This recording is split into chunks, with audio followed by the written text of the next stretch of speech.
You know what? I'm actually gonna just start recording. I was thinking about something, and I might as well talk about it in a video because I have been trying to voice my inner thoughts a little bit more. Not mostly because I just want to be able to remember certain things I was thinking of.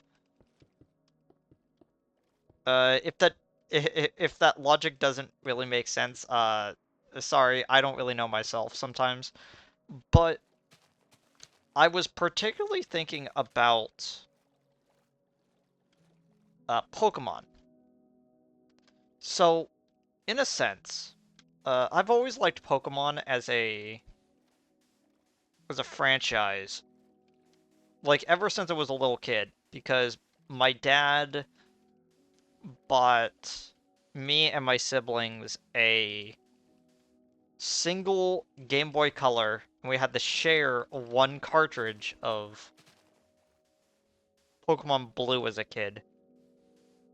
And that experience was very fascinating. I might go into it another time, but one of the things that I was seriously thinking about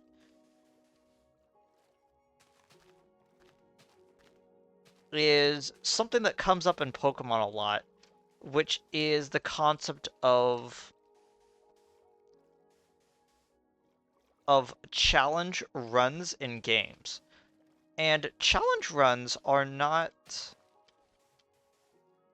really uncommon. Like, you have speed runs, you have, no leveling runs in games, but I've always been against them. Not really, not really saying, people shouldn't do them, but just, I've never really been one for them.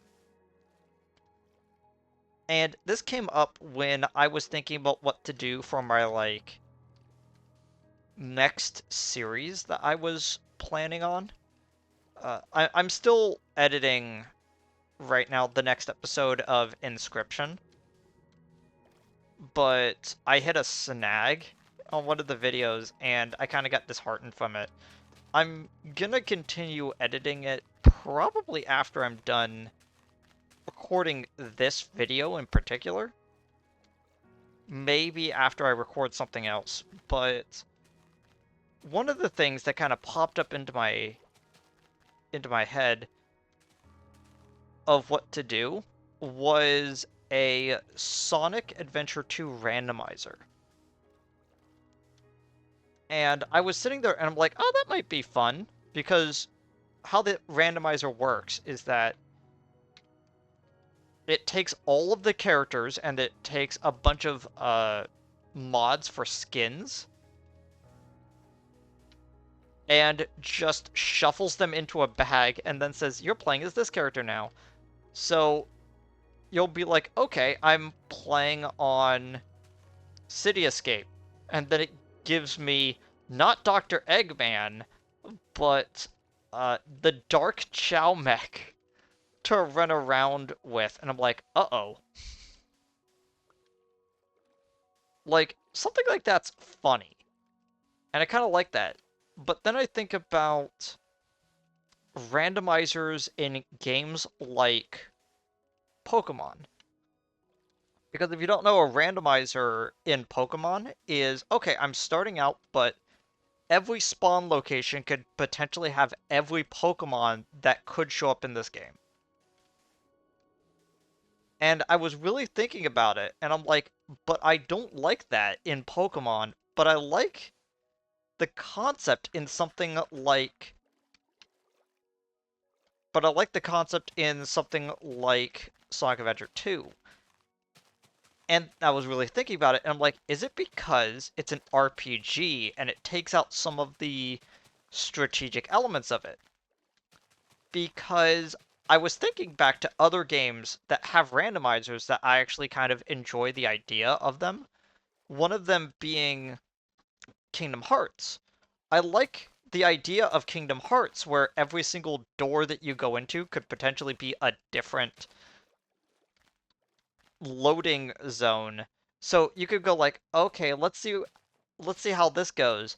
I walk into a loading zone and I'm suddenly in like the third boss room and I'm starting to panic because I don't have anything to really like help me. Something like that is just kind of funny to me. And I was really thinking about it and I went, "Oh wait, Kingdom Hearts might have certain things about it that resemble an RPG, like leveling up and stats and all that type of stuff, but it's an action game primarily. It's not really a turn-based tactical game." And I was thinking that that might be it. One of the things that really puts me off from the idea of ever playing a randomizer for Pokemon might actually be because something about it being a turn-based RPG,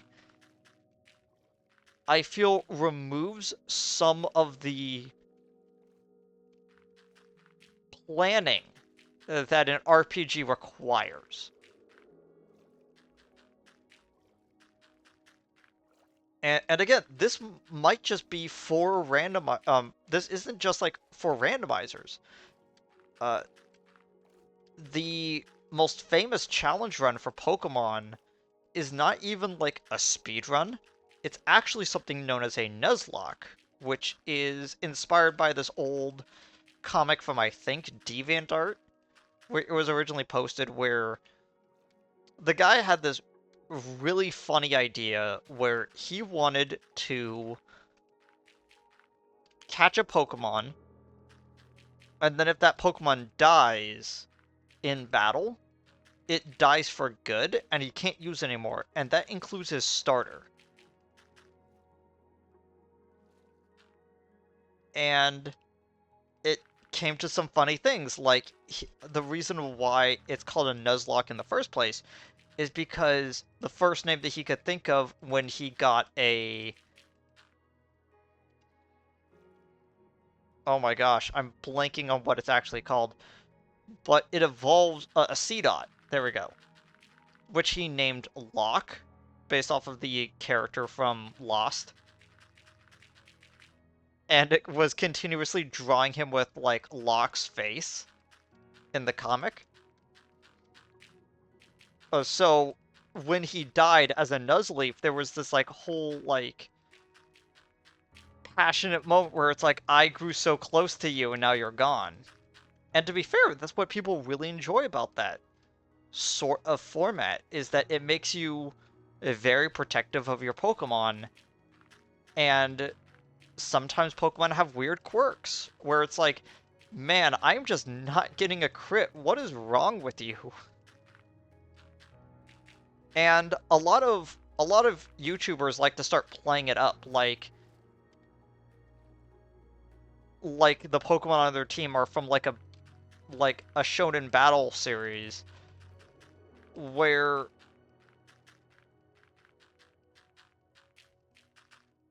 they have quirks and they have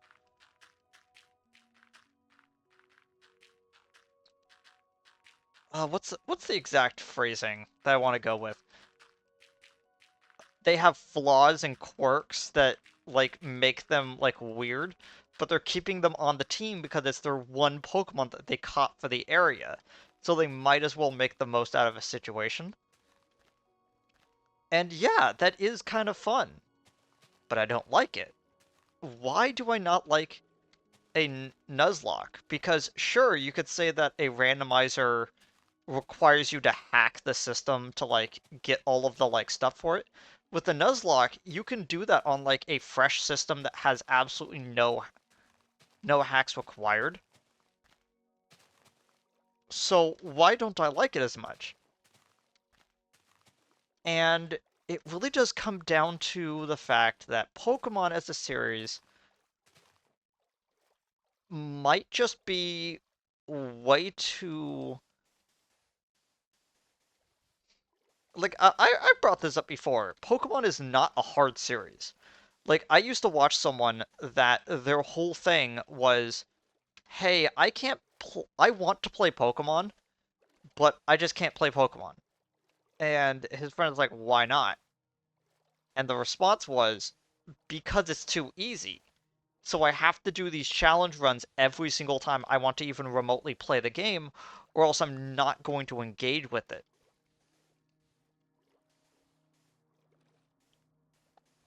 And I kind of get it.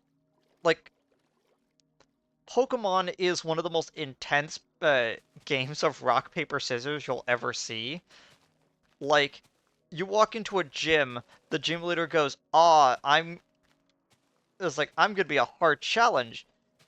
And then me as a senior trainer who has been doing this for well over 20 years goes, "Ma'am, I know that you use rock Pokemon.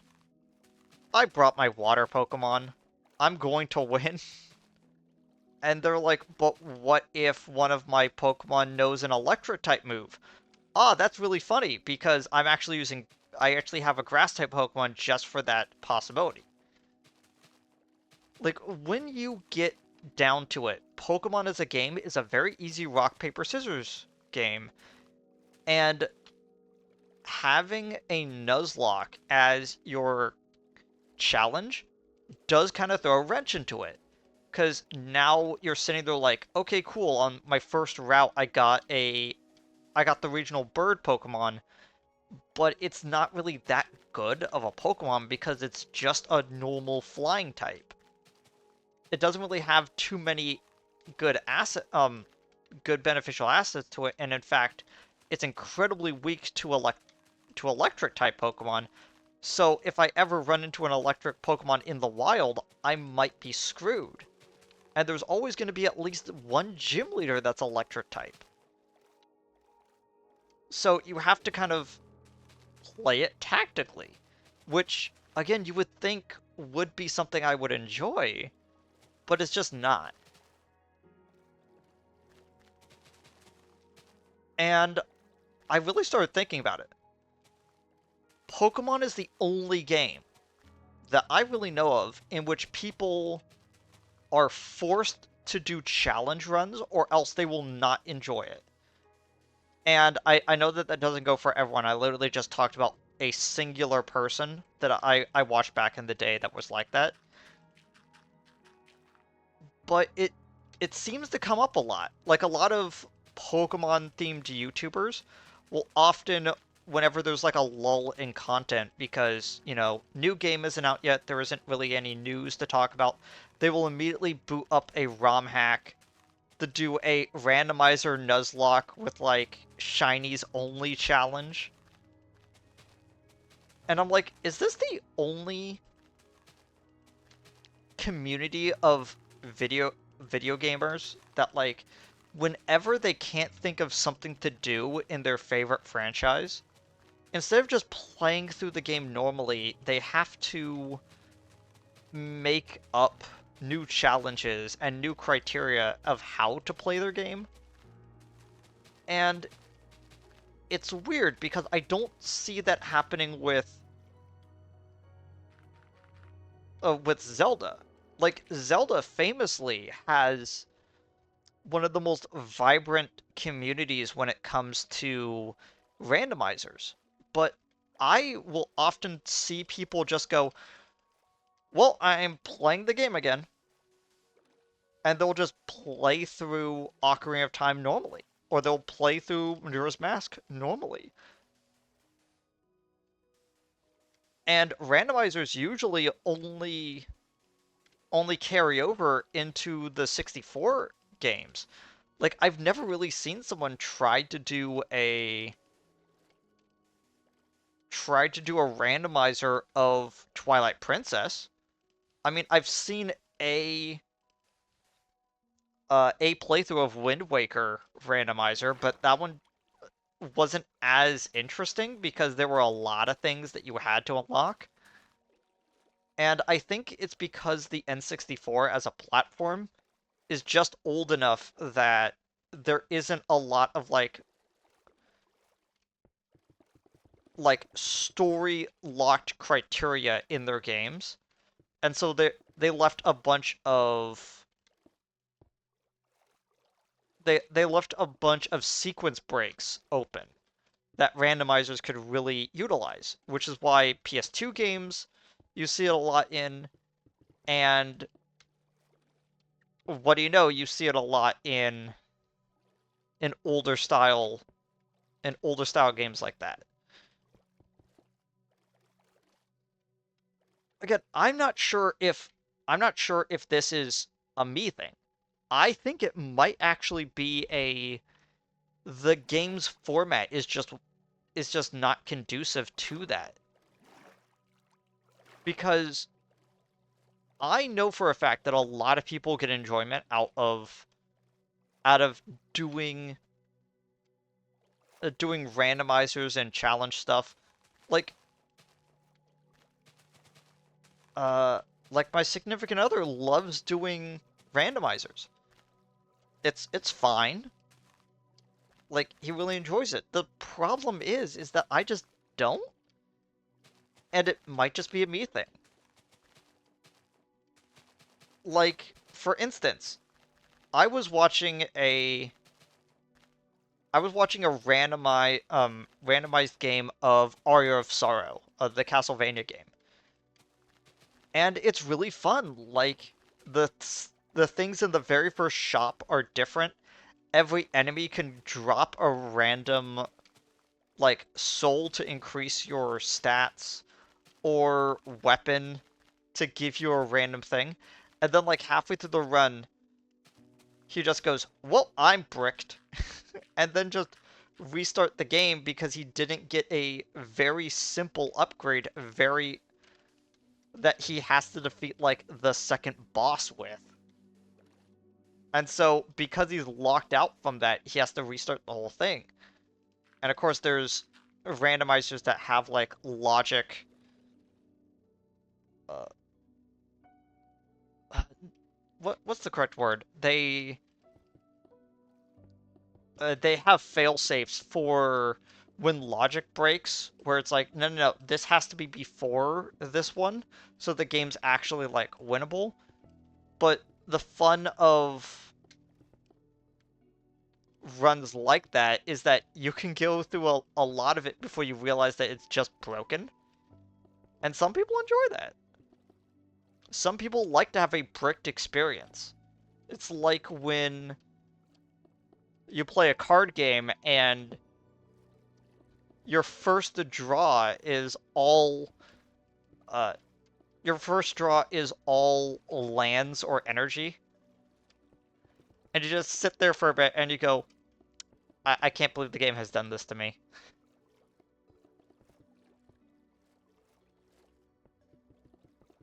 I don't know. I think I really do wonder what the mental hangup is. It could just be that I have deep affections for Pokemon as a series. It could be that the genre doesn't really work well with me mentally. It's clearly not the fact that it's a bad format. Like, people play it all the time and find enjoyment. I just am curious to why I can't enjoy it as much as others.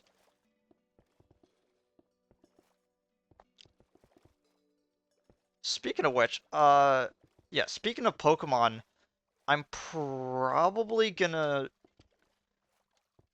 try to get some kind of Pokemon game up on this channel, but that's will probably be after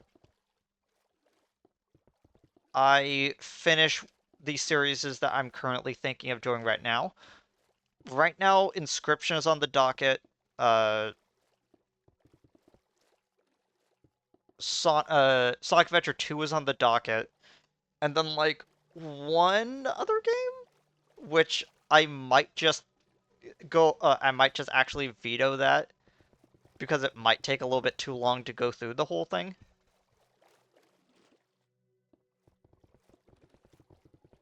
I don't know. I don't think I ever want to rule anything out of what can be on this channel, considering that it's primarily a showcase of the games that I love and why I love them. But anyway, if anyone in the comments like actually has an idea as to why this might be the case, let me know because